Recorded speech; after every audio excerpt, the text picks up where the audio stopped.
Bonjour à toutes et à tous et bienvenue à l'épisode numéro 7 du Cryptost Technical Briefing, épisode numéro 7, saison 1. Vincent Gann, heureux de vous retrouver. Nous sommes le mardi 29 décembre 2020.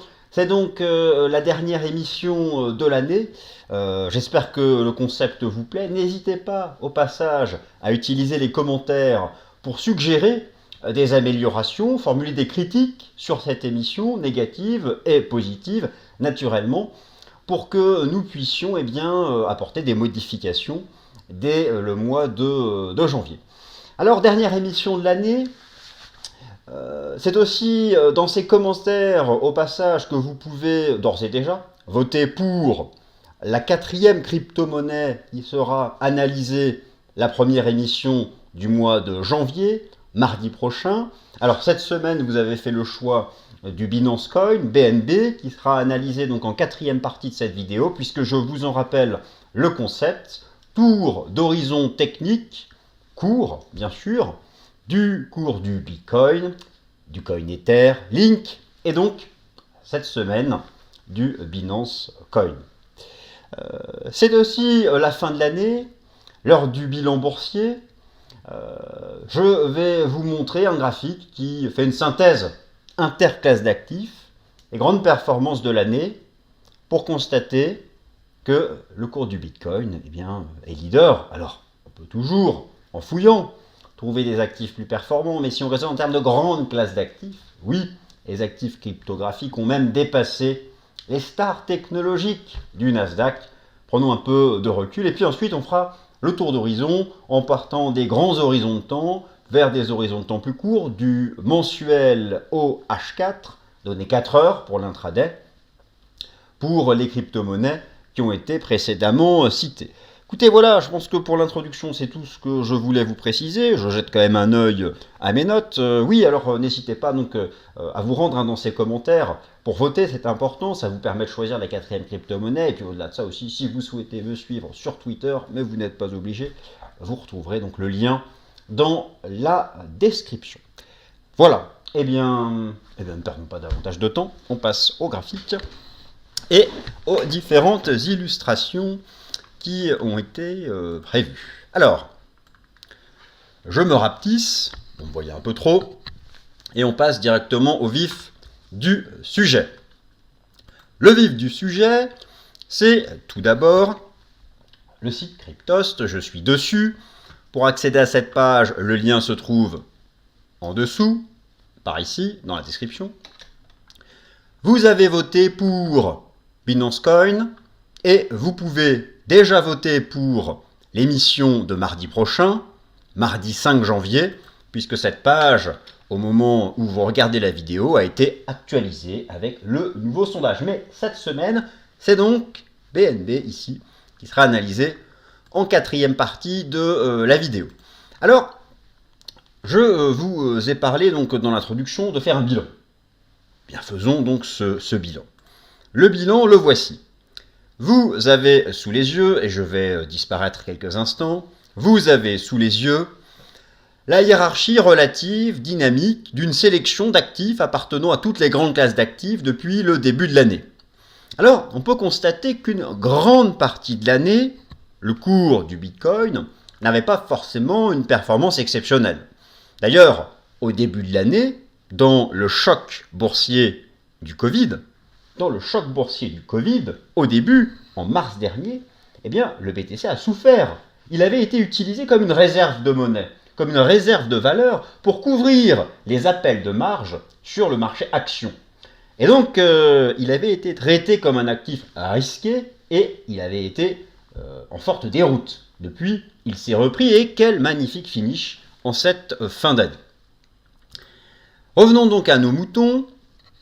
Vous avez donc sous les yeux cette performance dynamique et on peut constater donc grâce à un finish exceptionnel en dernière partie d'année, BTC USD 278% de performance, en euros c'est un peu moins, et le Nasdaq est à 43%, l'or n'est qu'à 28%, le S&P 500, le contrat Bund, le DAX, une bourse émergente représentée ici par le Ibovespa pour le Brésil, le dollar américain en chute et le pétrole. Et donc, ceux qui réduisent l'envolée du BTC USD à la chute du dollar ont tort. Le dollar a perdu 7% cette année. Le Bitcoin en a gagné plus de 200%. Donc il y a des facteurs propres, intrinsèques à cette force du cours du Bitcoin. Voilà donc pour ce premier panorama annuel. Maintenant, passons au tour d'horizon graphique. Commençons par le cours du Bitcoin. Vous avez sous les yeux le cours du Bitcoin en données journalières, mais il faut commencer par prendre du recul mensuel en échelle logarithmique. Et donc, on constate les nouveaux records historiques, la cassure technique haussière qui, comme en 2017, comme en 2013, comme en 2012, provoque l'accélération haussière.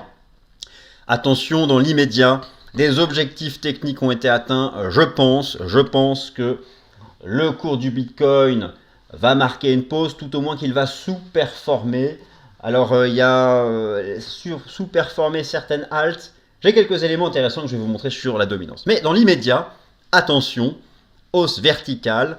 Nous sommes dans le no man's land technique, pas de repère passé. Des objectifs techniques peuvent être déterminés à l'aide d'un certain nombre d'outils, notamment les extensions de Fibo. Je vais attraper par exemple ici l'amplitude de ce qui était ici une sorte de triangle que je vais reporter au point de cassure me donnant un 27 000 $.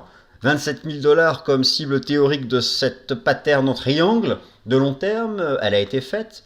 Je passe maintenant en données hebdomadaires en échelle classique et je relève qu'après une envolée des dernières semaines, toujours le même enseignement que les semaines passées est relevé dans mes dernières vidéos proposées ici sur Cryptost. Le premier support tangible, oui je sais c'est un de mes mots favoris, il est 7 000 $ plus bas. Bon.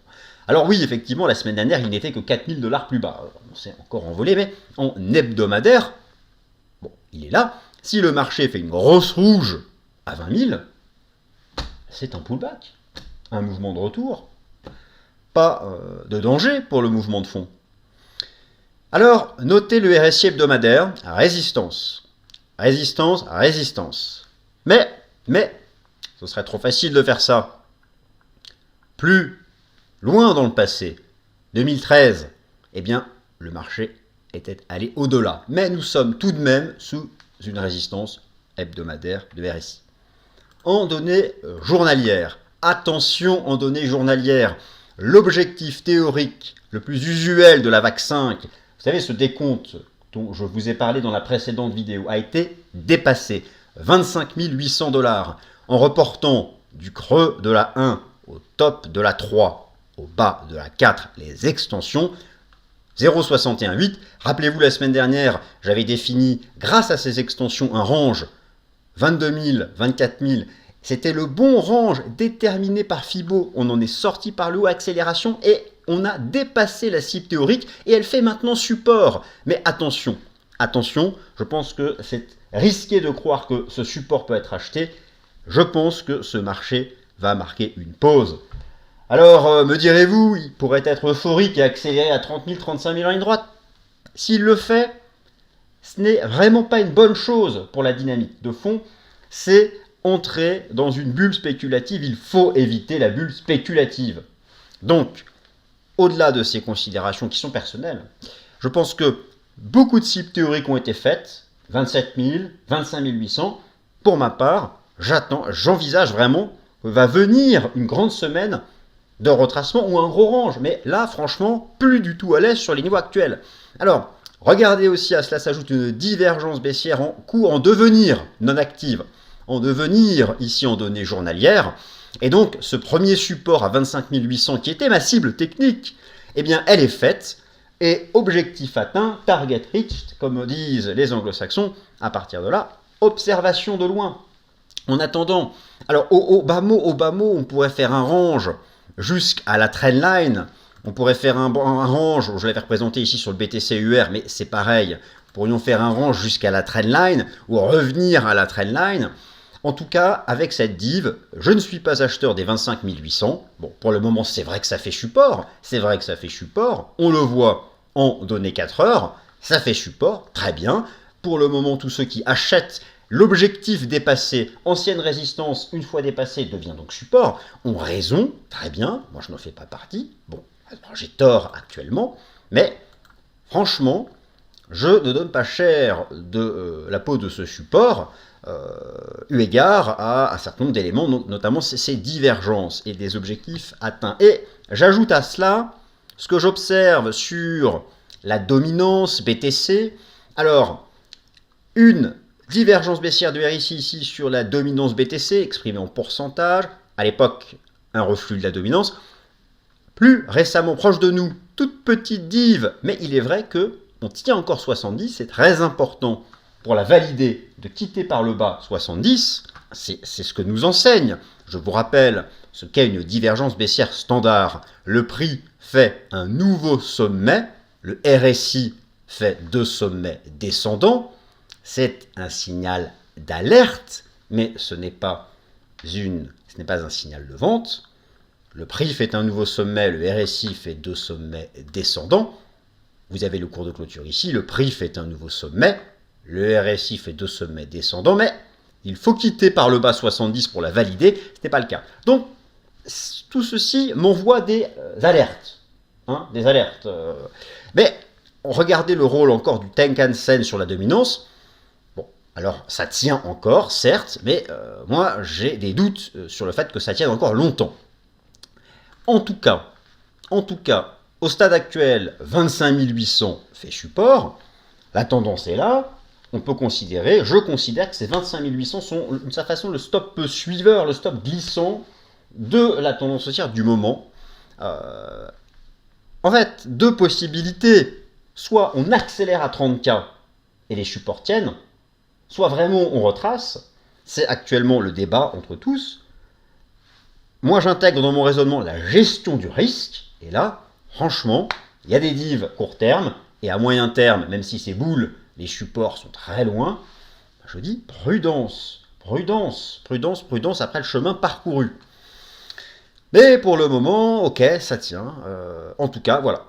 Vous avez ici mon argumentaire technique. Moi, je ne crois plus dans ce support. Mais peut-être qu'il faut y croire. À chacun, ensuite, de prendre ses responsabilités et d'assumer ses choix. Deuxième partie, le coin Ether. Alors, le coin Ether, tout d'abord, superbe signal donné en amont par le ratio ETH-BTC. Comme ici à l'époque un double bottom précédé d'une divergence, récemment, divergence haussière ici, divergence haussière standard sur le ratio ETH-BTC, avalement haussier, on réintègre ce niveau, qui était la base du double bottom, on bloque à Kijun, mais je pense que ça passera. Donc là, il y a des éléments précurseurs boule sur ETH-BTC, de surperformance vis-à-vis du BTC. Et finalement, c'est ça que pourraient indiquer les divergences sur la dominance Bitcoin, tout simplement une sous-performance BTC. Une sous-performance. Pas forcément une sous-performance, par exemple, par rapport à l'ETH, ça ne veut pas dire que BTC va baisser et que ETH va monter. Les deux montent peut-être, mais BTC monterait moins vite. Vous voyez, c'est juste un rapport relatif. En tout cas, pour ETH, eh bien, c'est beau. Vous aviez ici en pointillé bleu l'objectif théorique, encore un, du double bottom qui a fait résistance un temps, qui a été dépassé. La prochaine cible sur l'ETH se trouve à 800 $. Cette résistance horizontale importante, cette énorme résistance ici de l'Ichimoku. Donc le marché y tend. Pour l'Ethereum ici, nouveau premier support, eh bien ce sont les 650 $. Et prochaine cible, les 800 $ ici sur le cours de l'Ethereum. Alors attention à quelque chose, je vais le faire apparaître. Attention simplement à la façon dont progresse le marché. On peut ici envisager une ligne de canal. Le marché, on voit, monte par étapes. Mais en effet, 650 nouveaux premiers supports. La tendance reste boule. Et je trouve intéressant de voir ces signaux boule sur le ratio ETH-BTC. Donc oui, je ne serais pas surpris qu'on aille chercher ces 800 $. Maintenant, l'ami Link, quelle volatilité. Alors oui, effectivement, on peut voir que les déboires, la déroute XRP, je n'en parlerai pas dans cette vidéo, mais la déroute XRP, peut avoir une influence. Déjà, ne sait pas comment cela va se terminer d'un point de vue judiciaire entre la SEC et Ripple. Ça crée un peu de tension sur le marché cryptoactif. Alors, on peut voir aussi, d'une certaine façon, qu'il y a peut-être eu des arbitrages, un déplacement des capitaux qui ont quitté XRP, qui ont pu se déplacer sur certains jetons, peut-être d'autres alts. En tout cas, de la volatilité intense sur Link, mais qui, à la clôture et seul contre la clôture, a défendu ses supports. Où en sommes-nous? Nous sommes dans un range. La compression sur Link, elle est la suivante. C'est un range ici dont la base est entre 10 et 11. Alors, sorte de triangle rectangle. En tout cas, la base, les 10 $ ici ont été défendus. Cette ligne de tendance haussière aussi, elle a été défendue. Moi, je continue de penser que le marché entre 10 et 11, 30, c'était ce dont je parlais dans ma vidéo la semaine dernière, constitue une base d'entrée intéressante. Cependant, quand est-ce que nous aurons un signal technique haussier? Eh bien, pour ça, il faut dépasser une résistance. Et quelle est-elle? Je pense qu'il s'agit des 13 $. Pourquoi? C'est tout d'abord le haut de ce range chartiste. Très bien. C'est aussi la SSB journalière de l'Ichimoku. Donc, nous sommes neutres entre 11 et 13. Neutre entre 11 et 13. Pour donner un signal boule, il faut dépasser les 13. Il faut quitter la compression chartiste, il faut dépasser la SSB.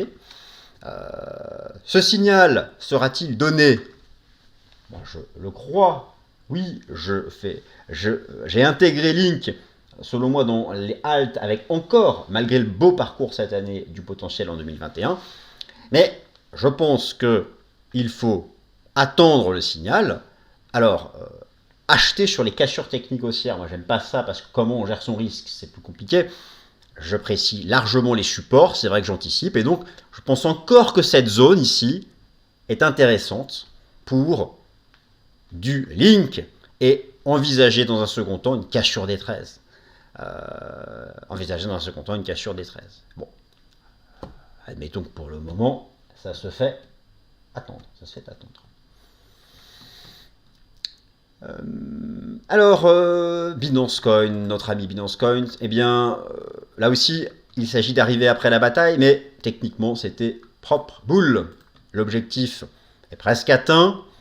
Alors, bon, on peut voir ici en weekly, en Ichimoku, refaisons les étapes, c'est comme ça qu'on se forme. Le dépassement du Kijun, l'entrée dans le nuage, la sortie par le haut du nuage, confirmé par la lagging span qui fait un pullback, c'était boule. Les signaux haussiers ont été donnés en septembre, en weekly, en données journalières plus récemment, eh bien, le marché a redépassé le Kijun, redépassé le nuage, et au moment où je vous parle, la bougie d'aujourd'hui de ces 7% qui n'est pas terminée, qui est en cours, si elle se maintient, c'est une bougie de cassure technique haussière, de la résistance ici à 37, qui engage ensuite les 43, qui correspondent au sommet ici de l'été 2019. Voilà donc vers quoi semble tendre Binance Coin, les 43, ici, sur BNB USD.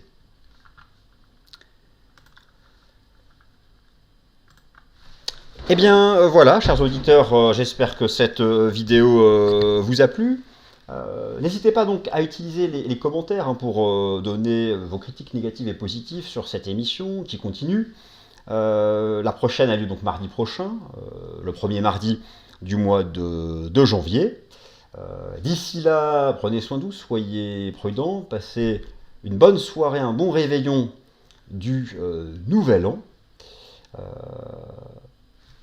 Merci de m'avoir écouté et à mardi prochain.